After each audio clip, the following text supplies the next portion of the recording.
అవులా మీకెన్నడన్నా అర్జెంటుగా పైసలు అక్కర పడతాయి అనుకోండి మీ దోస్తులను చుట్టాలను అడుగుతారు. కానీ నిన్నీయాల మనోళ్ళు అనేటోళ్ళు కూడా పైసల కాడ దగ్గరికి రానిస్తలేరు. మరి పైసలు ఎట్లా ఉట్టాలే, మనం ఆపతిలకెళ్ళి ఎట్లా గట్టెక్కాలే అనుకుంటారా? బతిమ్లాడుతనో దండాలు పెడతనో పైసలైతే ఉట్టాయి. ఆశ పెట్టి నమ్మిస్తిరంటే వాటంతట అవే ఉరికొస్తాయి. ఇగో గీ ఇద్దరు బద్మాషిగాలు చేసినట్టు.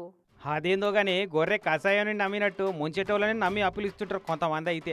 ఇక గీ అనంతపురం జిల్లా ఆత్మకూరు మండలం బాల వెంకటాపురంలో ఉండే గీ వీళ్ళంతా అసుంటోళ్ళే. కాసిం వలి, ఇమాం వలి అనే గీ ఇద్దరు అన్నదమ్ములను నమ్మి అచ్చరాల 5,05,00,000 సమర్పించుకున్నారట.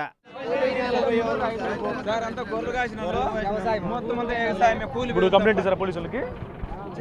ఏమన్నారు?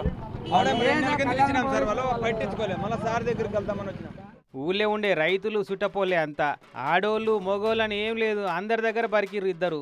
అటు ఇటు 150 మంది దాకా ఉన్నారు వీళ్ళిద్దరు బాధితులు. ఇక ఇలా ఎవరెవరు ఎంతెంత ఇచ్చిర్రోనన్న లిస్టు ఇదంతా. 2, 3, 4, 5, 10, 15, 16 లక్షలు కూడా ఇచ్చిన వాళ్ళు ఉన్నారు. పాపం అందరికి ఐపీ పెట్టి మాగా చెక్కేసిరట. మరి నిన్నీయాల 10,000 అడిగితేనే 10 కండిషన్లు పెడుతున్నారు. అసొంటిది గిన్ని లచ్చలు ఎట్లా ముట్ట చెప్పిరు వీళ్ళకు అని అంటే, వంటల మాస్టర్కు నూనెల పూరీలను ఎట్లా వంగియాలనో ఎరుకున్నట్టు ఈ మోసగాళ్లకు అప్పులు ఎట్లా ఉట్టియాలనో బాగా ఇరికే ఉంటది. 5 రూపాయలు, 6 రూపాయలు, 10 రూపాయల మిత్తి ఆశ పెట్టి ఊగలికి తెలియకుండా ఇంకోల తాన మంచిగా ముల్లె పోగేసుకున్నారు. ఇక అదేదో దందల పెట్టుబడి పెట్టి మీరు చూస్తుండగానే మీ పైసలు డబల్ చేసి ఇస్తాం చూడుర్రి అని నమ్మిచ్చిరట. మొదలు కొంతమందికి మిత్తి కట్టించిరట మంచిగా. అది కూడా మందియే నెత్తులు, మందియే కత్తులు. ఇకేముంది, నా పైసలేవి నాకు కూడా కావాలని ఈ అక్కరవాడి ఇచ్చిన వాళ్ళంతా ఎంటబడితే 2 నెలల సంది ఆవుపడకుండా మాయమయ్యారట. కోర్టుకు పోయి ఐపీ పెట్టి పలానోళ్ళకి మేము బాకీ ఉన్నాం, ఇప్పట్లో తీర్చలేమని చల్లగా నోటీసులు పంపిరు. కథం పొయ్యా మోసం అనుకుంటా పోలీస్ స్టేషన్ చుట్టూ తిరుగుతున్నారు ఇప్పుడు 2 నెలల సంది. జిల్లా ఎస్పీ సార్ను కూడా కలిసి న్యాయం చేయమన్నారట. పాపం అత్యాశ కొంపకు షీట్ అయినట్టే అయింది అందరి పని.